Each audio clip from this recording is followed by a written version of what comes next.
UP में जिला पंचायत चुनाव का सरगर्मी काफी तेज देखने को मिल रहा है और चंदौली में आज हमारे साथ जनता जनार्दन मीडिया पे है ऐसे ही युवा नेता कृष्ण मूर्ति सिंह, जो पूर्व उपाध्यक्ष यूपी कॉलेज के रह चुके हैं। आप भी जिला पंचायत चुनाव सेक्टर नंबर 2 विकास खंड चहनिया से चुनाव लड़ने वाले थे, लेकिन आरक्षण नीति के कारण आप चुनाव नहीं लड़ पा रहे हैं। ऐसे ही शख्स से हम आज बातें करेंगे, उनसे जानना चाहेंगे कि इन चुनाव आरक्षण नीति के कारण उनको कितना बड़ा नुकसान हुआ है। कृष्ण मूर्ति सिंह जी, स्वागत है आपका जनता जनार्दन मीडिया पर। बहुत बहुत धन्यवाद भैया। जैसा कि जानकारी हो कि आप पूर्व उपाध्यक्ष है यूपी कॉलेज के, आपका निवास है सराय बलुआ के, रहने वाले हैं, सेक्टर नंबर 2 से विकास खंड चहनिया से चुनाव लड़ने वाले थे। तमाम बैनर्स आपने छपवाए थे, तमाम बैनर्स लगे थे, चर्चाओं का बाजार गर्म था। ऐसे में क्या हो गई जो नीति, आरक्षण नीति बदल गया और आप चुनाव नहीं लड़ पा रहे हैं, क्या कहेंगे इस पर आप? जी, कहीं न कहीं पंचायती राज व्यवस्था के अंतर्गत सेक्टर नंबर 2 चहनिया ब्लॉक महिलाओं के लिए आरक्षित कर दिया गया। तो हम एक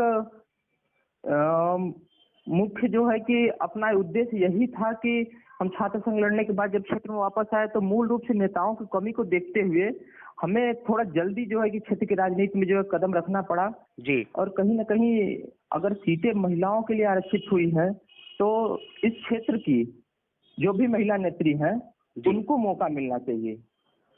और अभी तक जो देखने को सामने मिल रहा है कि जितने भी कैंडिडेट मैदान में थे सबने अपनी पत्नी को, अपनी माँ को इस पंचायती राज में जो है कि आगे कर दिया है। कहीं न कहीं वो मूल रूप से नेता नहीं है, उन्हें जबरदस्ती, पुरुष प्रधान देश होने के नाते उन्हें जबरदस्ती जो है कि इस चुनाव में आगे करके और अपनी राजनीतिक रोटी सेकने का कोशिश किया जा रहा है।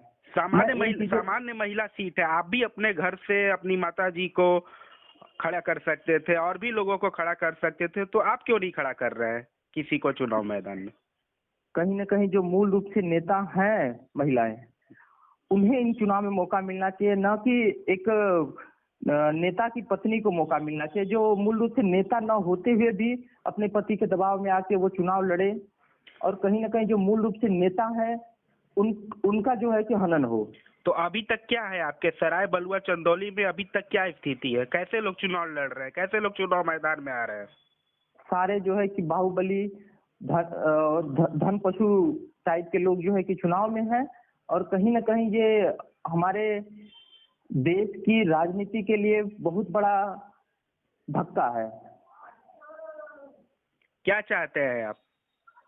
मैं ऐसे में चाहूंगा, मैं जनता को क्या मैसेज देना चाहते हैं अपने क्षेत्र की जनता को? क्षेत्र की जनता को केवल मैं यही कहना चाहूंगा कि मैं चुनाव भले न लड़ रहा हूं, लेकिन मैं पूरी कोशिश करूंगा, जनता को जागरूक करने की कोशिश करूंगा और कहीं न कहीं प्रत्याशी तो आपके सामने होंगे, लेकिन उनका सही चुनाव हो पाए इसके लिए मैं अंतिम कोशिश करने का प्रयास करूंगा और सही को चुनने के लिए लोगों में जागरूकता का उत्साह भरूंगा।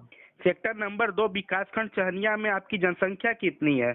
लोगों की जनसंख्या कितनी है लगभग? सेक्टर नंबर 2 में मतदाताओं की लगभग जनसंख्या 50,000 के आसपास है। तो 50,000 लोगों को आप मैसेज ये देना चाहेंगे कि जो लोग लड़े वो स्थानीय लड़े और जो लोग नेता हो उस टाइप के वह लड़े, न कि धनबली बाहुबली इस चुनाव मैदान में हो। जी, मैं यही जनता से कहना चाहूंगा कि स्थानीय लोगों का चयन करें जो चुनाव बीतने के बाद भी 5 साल आपके बीच रहे और कहीं न कहीं व्यापारी टाइप के लोगों का चयन न करें कि वह इस चुनाव में जो है कि अपने धन बल से जो है चुनाव जीते और उन पैसों को रिकवरी करने के लिए